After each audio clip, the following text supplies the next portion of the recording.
I was going to find a nice shaded spot, but I'm getting clouded out and possibility of getting stormed upon. So I thought I'd walk and talk and just tell you my view on the whole Christmas thing. I'm not going to regurgitate why most people don't do it, but instead I'm going to just look at whether we should, the day's not the day that Messiah was born, obviously, because it's winter over there, and he wasn't born in the winter. But besides that, his birth was probably around September. I think it's September 11th, isn't it? But anyway, is it important to then worship that day, the birth of him? Was that something we were commanded to do? Were any of the prophets' birthdays worshipped? Was any focus ever put on self-orientation, or was it always put towards Yahuwah? People always want something tangible and visible to worship, even if it's just a baby, and they can feel all good, like, oh, I love the baby Jesus. It's like, or even if it's just his cross all the time at Easter, and they go on, that's the only time of year they think about he died for their sins or something. Like his whole life was a sacrifice. Every day should be a Sabbath.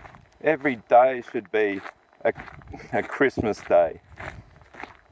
So the whole idea is to get you out of focusing your attention on things that are easy and fast and limited, and to get you up above those clouds like an eagle.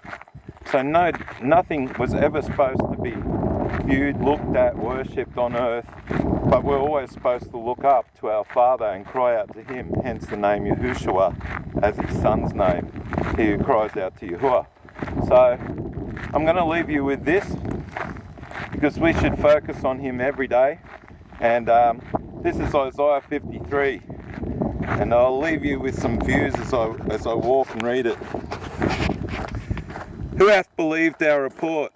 And to whom is the arm of Yahuwah revealed? For he shall grow up before him as a tender plant, and as a root out of dry ground. He hath no form or comeliness, and when we shall see him, there is no beauty that we should desire him. He is despised and rejected of men, a man of sorrows, and acquainted with grief. And we hid as it was our faces from him. He was despised, and we esteemed him not. Surely he has borne our griefs and carried our sorrows. Yet we did esteem him stricken, smitten of Elohim, and afflicted. But he was wounded for our transgressions.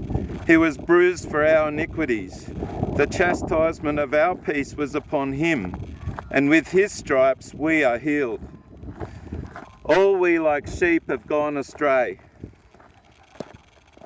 We have turned every one to his own way. And Yahuwah has laid on him the iniquity of us all. He was oppressed, and he was afflicted, yet he opened not his mouth. He is brought as a lamb to the slaughter, and as a sheep before her shearers is dumb, so he opens not his mouth.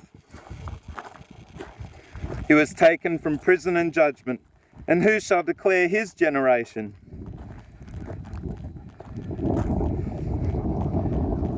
For he was cut off out of the land of the living. For the transgression of my people was he stricken. And he has made his grave with the wicked, and with the rich in his death, because he had done no violence, neither was any deceit in his mouth.